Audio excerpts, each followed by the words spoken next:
Lucis Trust, a non-profit, non-political, and non-sectarian organization on the roster of the Economic and Social Council of the United Nations and concerned with the establishment of world cooperation and goodwill, presents Inner Sight with your host, Robert Anderson.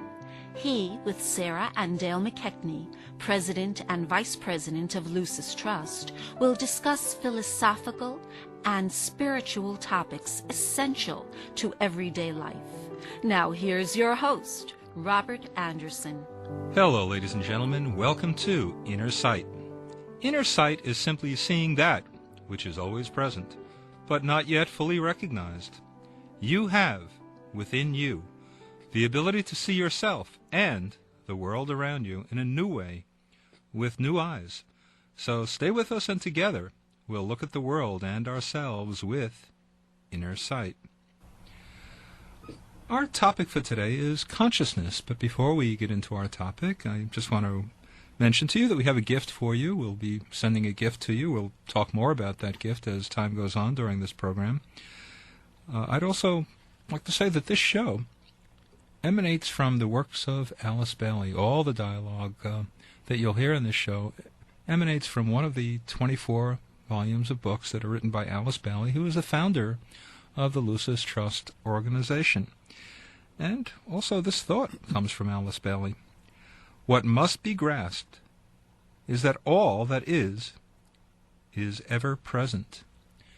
And that thought reminds me of 20th century science that's a new development, and that is that true time or true reality is that past, present, and future all coexist at the same moment. Kind of a hard concept to comprehend, but it seems like Alice Bailey knew that before the discovery of quantum physics as a science. She was way ahead of her time, I suppose. How is this opening idea, how is it related to the subject of consciousness? It's one of those central ideas from the ageless wisdom that I've always found fascinating. I can't say that I really understand it, and yet something in me knows that it's true and is inspired and kind of excited and invigorated by it. And then this morning I happened to be reading a new book by the great writer on religion, Houston Smith. He has a book that came out last year, Why Religion Matters, and I was thinking about the subject of this broadcast this morning, and I came across a passage where he was talking about quantum physics, and he had an idea that I think is related to Alice Bailey's statement that all that is ever present. He said one of the interesting recent developments of physics has been the realization that the observer must be included in experiments.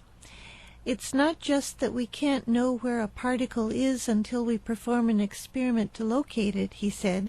The particle is, from our side, literally nowhere, until by collapsing its wave packet, an experiment gives it location. He said this highlights the active component in knowing. Cognition is not a passive act. If seeing is believing, it's equally the case that believing is seeing, for it brings to light things that would otherwise pass unnoticed. And I think this is another way of saying what Alice Bailey implied, that all that is ever present, but we don't necessarily have the capacity or the eyes to see it. And our whole journey in consciousness is learning to open our eyes, learning to develop the mechanism that will enable us to see reality as it is. I think this is the essence of the whole spiritual quest, because we're told that God is love, that perfection already exists on some level, and if we can't see these things, if we can't experience in a conscious way the utter perfection and beauty and absolutely perfect love in which all manifested things are held, it's because we don't have the capacity to see it. That's what I think she's implying. Yeah, I think that's right. Because our life is kind of a continuous journey of discoveries.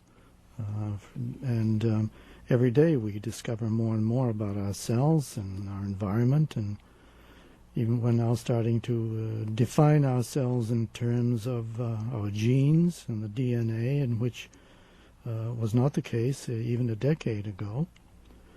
And genes and the DNA have always been present right from the time of creation, but they're only now being discovered. It's like those planets that weren't discovered, and astrologers say they didn't have an impact on human consciousness because they hadn't yet been discovered.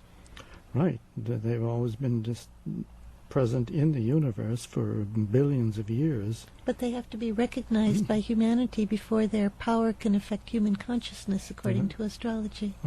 That's right. And these genes, they're the building blocks from which everything is built, along with the atoms, every atom of substance, and all physical forms, whether they be mineral forms or plant forms or animal or human, are made of these building blocks, and we're just now discovering more and more about them. And I think the next major step is to continue this exploration into the strictly spiritual realms of the soul and in the realms of consciousness and the soul of all things. So it's interesting what both of you were saying. I can't help but remember a time where I was sitting on an old-fashioned plane and looking out of the front window, and I was looking at a propeller, and I couldn't see beyond the propeller, and I couldn't see the reality that existed beyond that. But then all of a sudden the plane started up, and the propeller started going 1,000,000 miles a second, and I was able to see through the propeller to the other reality. And I guess that's analogous to what both of you are saying, that there are realities that perhaps with a different frame of consciousness we may be able to key into, maybe because of a different frequency, whatever it might be. But perhaps before we go any further, we should define consciousness.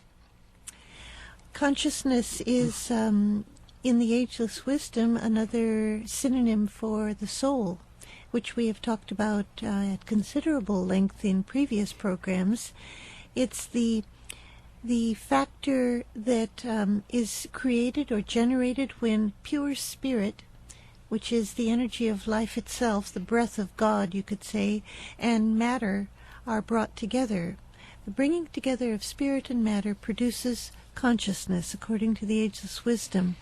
Another way to look at it is to see an image of it in one's mind's eye. It's depicted as a point within a circle.